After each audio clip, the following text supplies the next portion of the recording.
Assalamualaikum warahmatullahi wabarakatuh.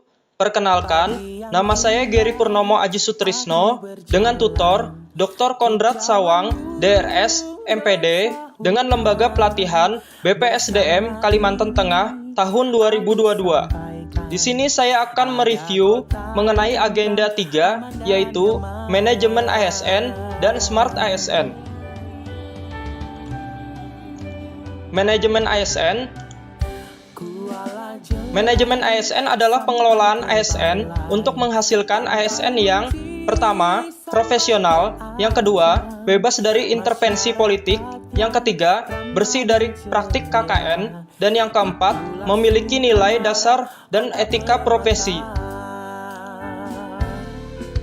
Manajemen ASN lebih menekankan kepada profesi pegawai sehingga diharapkan akan selalu tersedia sumber aparatur sipil negara yang unggul selaras dengan perkembangan zaman. Kedudukan ASN menurut Undang-Undang Nomor 5 Tahun 2014 berdasarkan jenisnya. Yang pertama, pegawai negeri sipil. Warga negara Indonesia yang memenuhi syarat tertentu diangkat sebagai pegawai ASN secara tetap oleh pejabat pembina kepegawaian untuk menduduki jabatan pemerintahan, memiliki nomor induk pegawai secara nasional. Yang kedua, pegawai pemerintah dengan perjanjian kerja atau P3K merupakan warga negara Indonesia yang memenuhi syarat tertentu yang diangkat oleh pejabat pembina kepegawaian berdasarkan perjanjian kerja sesuai dengan kebutuhan instansi pemerintah untuk jangka waktu tertentu dalam rangka melaksanakan tugas pemerintahan. Fungsi dan peran ASN, yang pertama, pelaksana kebijakan publik, yang kedua, sebagai pelayan publik, yang ketiga, perekat dan pemersatu bangsa. Hak dan kewajiban ASN, untuk yang PNS, yang pertama, gaji, yang kedua, cuti, yang ketiga, jaminan pensiun dan jaminan hari tua, yang keempat, perlindungan, yang kelima, pengembangan kompetensi. Dan yang untuk P3K, yang di bawahnya, yaitu gaji dan tunjangan, yang kedua, cuti, yang ketiga, perlindungan, yang keempat, pengembangan kompetensi. Untuk kewajibannya, PNS dan P3K memiliki kewajiban yang sama, yaitu yang pertama, setia dan taat pada Pancasila, Undang-Undang Dasar 1945, NKRI, dan pemerintah yang sah. Yang kedua, menjaga persatuan dan kesatuan. Yang ketiga, melaksanakan kebijakan yang dirumuskan pejabat berwenang. Yang keempat, menaati ketentuan perundang-undangan. Yang kelima, melaksanakan tugas kedinasan dengan penuh pengabdian, kejujuran, kesadaran, dan tanggung jawab.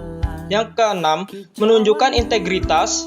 Yang ketujuh, menyimpan rahasia jabatan. Yang kedelapan, bersedia ditempatkan di seluruh wilayah Negara Kesatuan Republik Indonesia. Kode etik dan kode perilaku ASN. Yang pertama, melaksanakan tugasnya dengan jujur. Yang kedua, melaksanakan tugasnya dengan cermat dan disiplin. Yang ketiga, melayani dengan sikap hormat, sopan, dan tanpa tekanan. Dan yang keempat, melaksanakan tugasnya sesuai dengan perintah atasan sejauh tidak bertentangan dengan peraturan perundang-undangan. Sistem merit. Sistem merit adalah konsepsi dalam manajemen SDM yang menggambarkan diterapkannya objektivitas dalam keseluruhan semua proses dalam pengelolaan ASN, yakni pada pertimbangan kemampuan dan prestasi individu untuk melaksanakan pekerjaannya.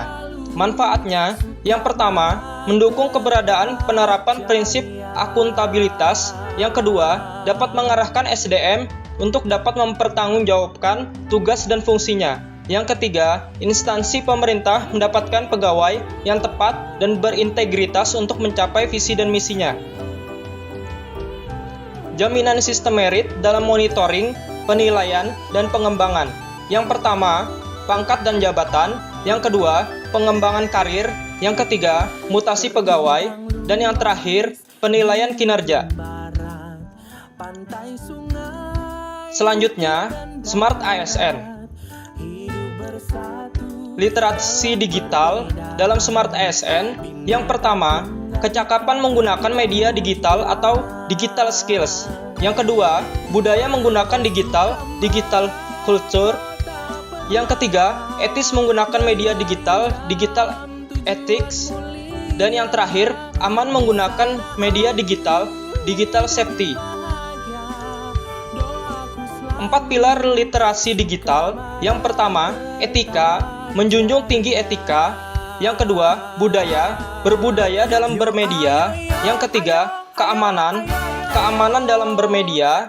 Dan yang terakhir, kecakapan dalam bermedia digital. Etika bermedia digital meliputi kemampuan individu dalam menyadari, mencontohkan, menyesuaikan diri, merasionalkan, mempertimbangkan, dan mengembangkan tata kelola etika digital dalam kehidupan sehari-hari. Konten negatif yang memperkembangan dunia digital tentu menyasar para pengguna internet yang substansinya mengarah pada penyebaran kebencian atau permusuhan berdasarkan suku, agama, ras, dan golongan. Contohnya hoax, cyberbullying, dan hate speech. Sekian pemaparan dari saya. Kurang dan lebihnya saya mohon maaf. Wassalamualaikum warahmatullahi wabarakatuh.